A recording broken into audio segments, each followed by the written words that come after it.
training in regards to the militarization, because that's what the training entails nowadays. It's not the training that it was 30, 40 years ago, or even 20 years ago, where it was just you were trained to be a police officer. No, now you're trained to be a soldier. Or you wanted to protect people. Right. Yeah, you were taught to protect and serve. Right, but you were also your part of your training was that you were a citizen just like everyone else. You're just a citizen who happens to protect and serve, which was great. Now it's a militarization where you're no longer a citizen, you're a soldier, and the citizens are no longer citizens, they're civilians. You see what I'm saying? So now there's this big separation. When you call somebody a civilian as opposed to a citizen, now you're putting the military connotation into it. So now you're putting the atmosphere that we're at war. Now you're at war. Now you're a soldier at war as opposed to a peace officer who's there to serve and protect. Now you're a soldier who's at war against the civilians. You see what I'm saying? Now it's the us against them mentality. And now I'm a part of this elite unit of... I'm a Green Beret or whatever it is, a special ops. Dude, you're just a cop, man. You're just a human at the end of the day. And part of the problem was the elimination of posse comitatus, where you can't have... That's still in the Constitution. I'm so confused. Right, well, but it was eliminated. It was eliminated as an option during Clinton. No way. It still violates the Constitution. I'm sorry. If I'm wrong about that, please somebody correct me. I'd love to hear from you just in a correction on that. I can't remember if it was Clinton or Bush who basically eliminated posse comitatus. I think it was Bush. But you still can't have a standing army. You cannot violate the Constitution. Well, yeah, and that's so their work around that, their way around that was to militarize the police. Now they have a standing army who's not called a standing army. They're still called police. Yeah, I feel that. That's ridiculous. But that's what they do. They change. They realize they call them they're smart people. That's why I can't stand it when people say that the government wouldn't do this and that because they're not smart enough. No, they're super smart. They're just good at teaching you that they're stupid. What the hell is that? It's a sign. We have a giant black butterfly in here. Wow, I have never seen that in here before. Pretty okay, cool. So ladies and gentlemen, just so you know, and actually this is a good time to bring it up. If you hear kind of a humming sound in the background, we have a fan hooked up in here because we're not in our normal area broadcasting today. My sister-in-law is back from Tallahassee. I don't know if you got a chance to meet her when you came in. Well, sort of. Okay, so that's my wife's little sister. She graduated FSU in Tallahassee last year, a bachelor's in science. She's working on becoming a veterinarian. A vegetarian? Got it. And you'd think that she was, but no, she's really not. So she's here. She just moved back in today. So our studio, in air quotes, is no longer our studio, so we had to move the show to the garage. It's all good. It's a little on the warm side in here, so I have a... For you, okay. As long as you're comfortable, I'm happy. I am. I'm not. It's hot as hell. I'm sweating. So we've got a fan in here. So if you hear a humming, I do apologize for You're that. just a hot guy. I am. That's I'm what not they hitting tell on me, you. but that's what... I have a girlfriend. Yeah, no, but anyway, so that's going back to the point where we were talking about. That's kind of their. Yeah, they reword everything to be illegal. Everything is worded like a corporation versus monopoly. Right, they kind of just realized that we don't have to stop what we're doing every time the people catch on. We can just change what it's called and make it sound pretty, like something that's beneficial that helps them, and they'll accept it. When it's really just the same thing that we pushed before that they didn't want to accept, just repackaged. You're right. So that's more palatable. So that's what they did when I say that they eliminated posse comitatus, I don't mean that they just eliminated that amendment. What they did was they just kind of repackaged what police are, right? So that they can have the standing army without calling it a standing army. The good news is the old school law enforcement has not changed. They hate what's happening.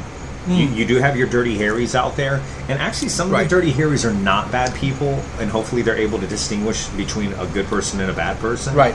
And I've talked to some of them personally, but the old school guys, they don't like what's happening.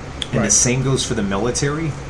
I've had very intimate discussions with people that are actually pretty decently high up in the military, and they do not endorse where we're at. Well, that's because the military, more than anyone else, are the most awake people that you'll come across. Yeah, because they're in it. Right, they're in it more than we could ever imagine to be. Right. They're the fingers of what's happening. Absolutely. I have two very close family members who I can't mention on air, unfortunately, because of their positions in the military. But I will once they're out, because they're getting out, and they're getting out because of all of the crap. They got in and they realized what it really was about, and they're on their way out. So, I look forward to that, and as soon as that happens, then we'll have them on the show. That's great. To kind of give us the inside view, because it's not going to matter then because they're out. Yeah. And I brought up this article here that we're looking at now because it just kind of ties into what you were talking about as far as the old guard of the police force. Oh, cool. Right. And it's a perfect example of exactly what you were talking about. For Sheriff, what's his name? I can never pronounce his name. Joe Arpaio out in Texas. The headline of this article is "America's Toughest Sheriff Prepares to Use Obama's Own Words Against Him in Amnesty Showdown." Staunch Obama critic and Arizona Sheriff Joe Arpaio has filed a lawsuit against the president for taking executive action on immigration. Why don't you go ahead and read this article for us? All right. So Joe says in his own words, quote, I am not seeking to myself enforce... Well, this is poorly written, sorry. This is not me. I do not take responsibility. I am not seeking to myself enforce the immigration laws, as this is the province of the federal government. Joe, who calls himself America's toughest sheriff, said in a statement, according to CBS News. Rather, I am seeking to have the president and the other defendants obey the U.S. Constitution. So, if allowed to stand, the executive action would severely strain our resources, both in manpower and financially, the Maricopa County Sheriff said in the statement. The lawsuit was filed on Joe's behalf by Larry Klayman, an attorney and founder of government watchdog group Judicial Watch. It says that the executive action and the 2012 DREAM Act commit unconstitutional abuses of the president's role in our nation's constitutional architecture, and they exceed the powers of the president within the U.S. Constitution. Joe and Klayman plan to use Obama's own words against him, according to the Times. Quote, what we can do is then carve out the DREAM Act's folks, saying young people who basically grown up here are Americans we should welcome. The president said in 2013 interview with Telemundo, but if we start broadening that, then essentially I'll be ignoring the laws in a way that I think would be very difficult to defend legally, so that's not an option. Instead of legislation first passing both houses of Congress and then being sent to the president under the presentment clause for signature and implementation or veto, the president originates legislation by himself and then dares the Congress to disagree, the lawsuit says. The president cannot simply announce sweeping new rules and implement them by giving a speech. I bet a lot of people are not aware of that. The lawsuit also names as defendants U.S. Citizenship and Immigration Services Director Leon Rodriguez, Homeland Security Jay Johnson, and Attorney General Eric Holder, according to the Arizona Capitol Times. Eric Holder is exempt from the law, just so you know. Yeah, apparently. Everything he does that violates the law does not count or matter. I don't even want to get into Eric Holder. I don't, because it makes my brain hurt. One thing at a time, for sure. But, yeah, I definitely would like to get on to Eric Holder. That's one thing that we haven't covered yet here. Is just kind of talking about him. You don't have to say anything. Just say the name Eric Holder. And yeah, it's true. Everybody knows. Everybody knows. That's I imagine there's a lot of Democrats out there who are like, yeah, you don't have to go there. yeah, we know about that one. Just don't bring him up. Just like Joe Biden being the best vice president ever. It's like, yeah, well, no. Let's focus on Obama. Don't talk about Joe. Oh, man. Joe Biden.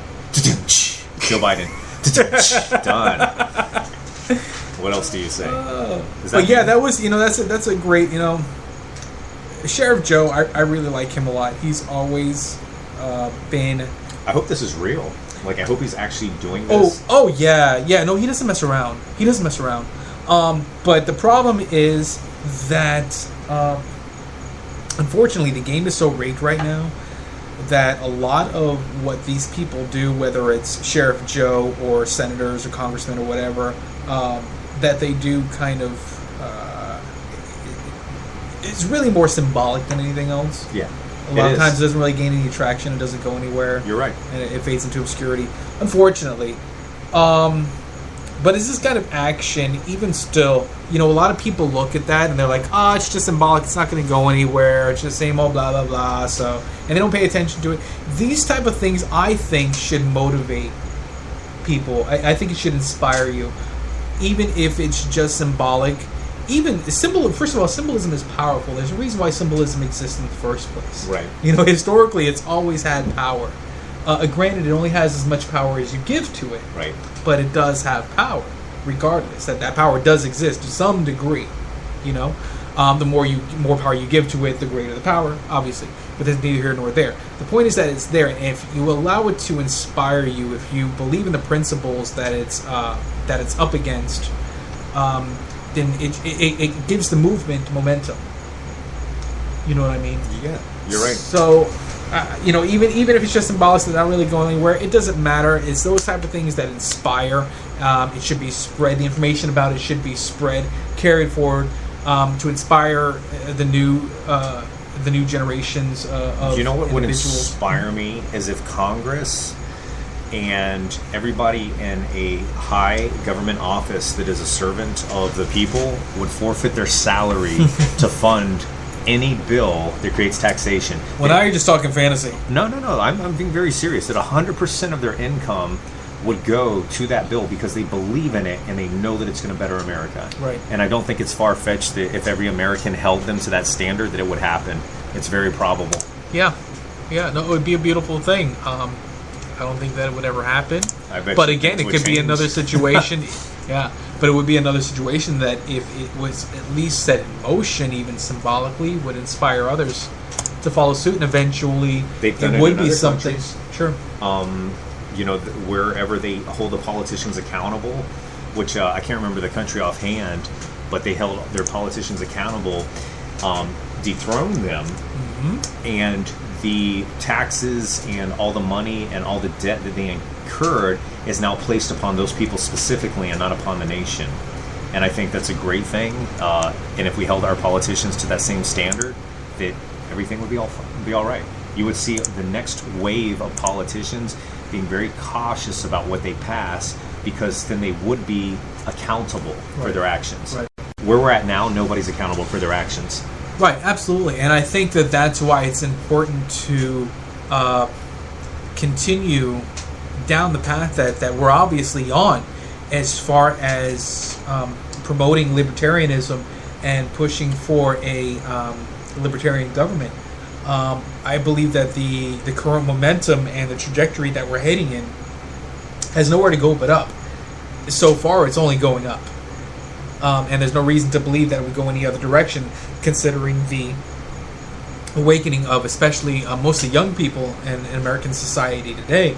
More and more people are realizing, especially again young people, and I bring that up, I repeat that because I think that's probably the most important aspect of this entire situation, is that it's more and more young people, because what people have to realize is that, look, all these dinosaurs, both on the left and right, they're gone. They're on their way out. They're old. They're decrepit. They're not going to be here much longer to influence things, as long as we maintain our voice.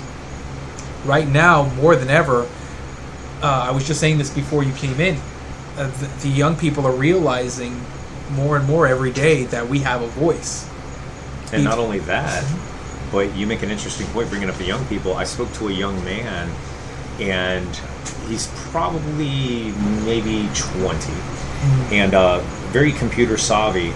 And I actually invited him to listen to our show. I don't know if you're listening to us, but if you are, congratulations, you found my voice. But he was very aware of what's happening in the world. And so I started to kind of open a few doors inside the conversation to see where he was at with his understanding of what's going on within our own government and within our country and with laws, etc. And he's completely aware of what's happening. And it was so refreshing to see a young man in his 20s not brainwashed by Kim Kardashian's photos. Granted, he probably likes them, but who wouldn't? But he's aware of the importance of what's happening. Right. In the state of affairs. He puts it where it belongs in regards to priority. And he enjoyed privacy. He was like, I love my privacy, and I don't like the fact that I'm being spied upon. I'm like, really? Well, if you're not doing anything wrong, why does it matter? And he'd be like, well, then I should be able to spy on them too. Amen. Why not? Amen. Wait, who's the authority here? Why have walls? Why not have a house completely made of glass? Because I don't have anything to hide. Why is nobody transparent? Obama promised me transparency. And if you negate on that one issue, I no longer believe in you. Which, by the way,